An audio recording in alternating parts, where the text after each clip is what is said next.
মৰিচা কিচেনলৈ স্বাগতম। আশা কৰোঁ সকলোৱে ভালে আছে। আজি মোৰ ৰেচিপিটো হ'ল বলিহৰা মাছ দি আলু বিলাহী দি এটা তৰকাৰী।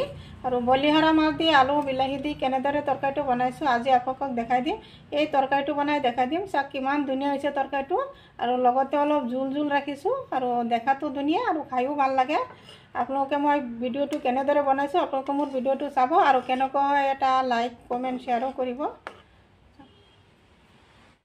বলিহৰা মাছৰ তৰকাৰী বনাবৰ কাৰণে মই ইয়াতে 250 গ্ৰাম বলিহৰা মাছ ল'লোঁ আৰু বলিহৰা মাছ ভালদৰে কাটি ধুই একদম চাফা কৰি ল'লোঁ। চাওক কিমান ধুনীয়াকৈ একদম ফটফটা চাফা হৈছে, বহুত ধুনীয়া হৈছে। এইফালে মই এটা ডাঙৰ চাই আলু কাটি ল'লোঁ আৰু সৰু সৰু 3টা বিলাহী কাটি ল'লোঁ। প্ৰথমতে মাছখিনি অলপ ফ্ৰাই কৰি ল'ম। মাছত দি আছোঁ অলপ নিমখ দি দিলোঁ, অলপ জিৰা গুড়ি, অলপ হালধি গুড়ি আৰু কাশ্মীৰী জলকীয়া গুড়ি দিলোঁ অলপ। দি ভালদৰে মাছখিনি মেৰিনেট কৰি লওঁ।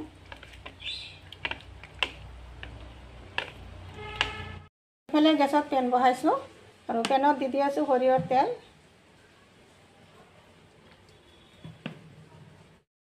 তেল গৰম হৈ গ'ল, তেলত দি আছোঁ এতিয়া মাছকেইটা দি আছোঁ। দি অলপ মাছখিনি অলপ ফ্ৰাই কৰি ল'ম। মাছখিনি এনেদৰে ফ্ৰাই কৰি লৈ আছোঁ। এতিয়া মাছখিনি অলপ উলট পালট কৰি দিম এনেদৰে।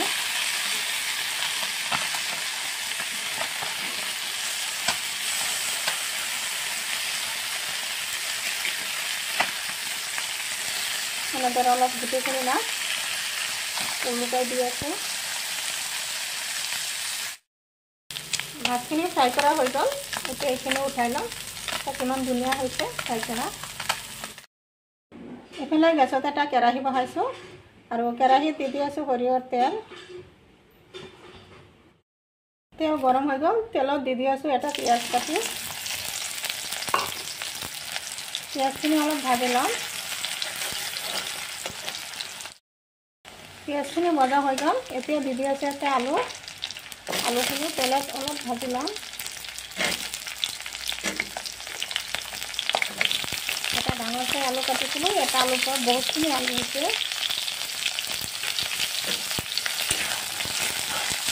এটা আলু দি এটা তৰকাৰী হৈ যায়, ডাঙৰ আলুটো অলপ ভাজি ল'ম। আলুখিনি এনেদৰে ভাজি ল'লোঁ আৰু এতিয়া আলু দি আছোঁ মছলা। 1 চামুচ কাশ্মীৰী জলকীয়া গুড়ি, 1 চামুচ জিৰা গুড়ি দি দিলোঁ, 1 চামুচ হালধি গুড়ি দি অলপ মছলাটো এনেদৰে ভাজি ল'লোঁ।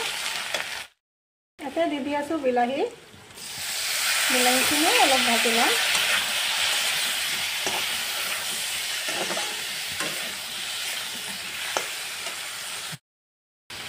দিলোঁ সোৱাদ অনুসৰি 1 চামুচ নিমখখিনিও ভালদৰে মিক্স কৰি ল'ম।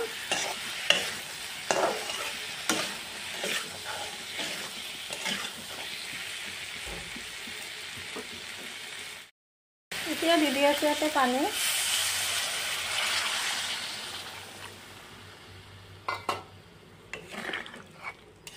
পানী দি আৰু অলপ লৰাই দিলোঁ। এতিয়া তৰকাৰীটো 10 মিনিটৰ কাৰণে ঢাকি ৰাখিলোঁ। আহিলোঁ 10 মিনিট পিছত। তৰকাৰীটো হৈ গ'ল ফ্ৰাই আৰু এতিয়া দি আছোঁ ইয়াতে মাছখিনি ওপৰত দি দিলোঁ আৰু মাছখিনি দি আৰু এবাৰ লৰাই দিলোঁ।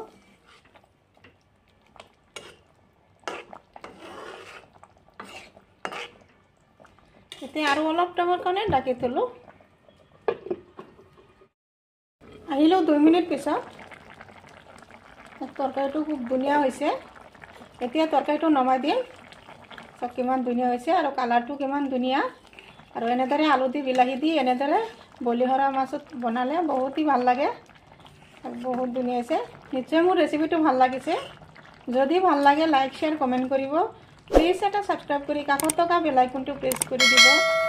আজি মোৰ ৰেচিপি এইখিনি। আকৌ আছে কাইলৈ আৰু এটা নতুন ভিডিঅ' লৈ আহিম। Thank U.